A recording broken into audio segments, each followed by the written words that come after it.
schronisko. Pokażę stary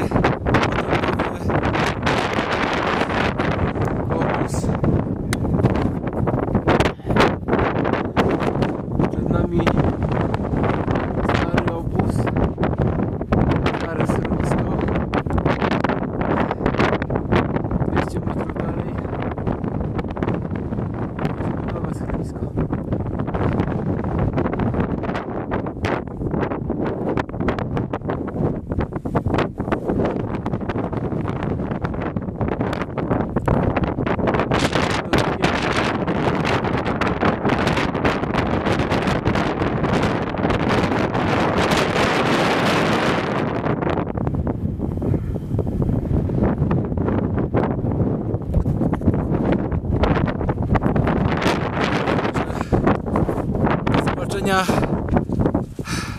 Do zobaczenia na szczycie.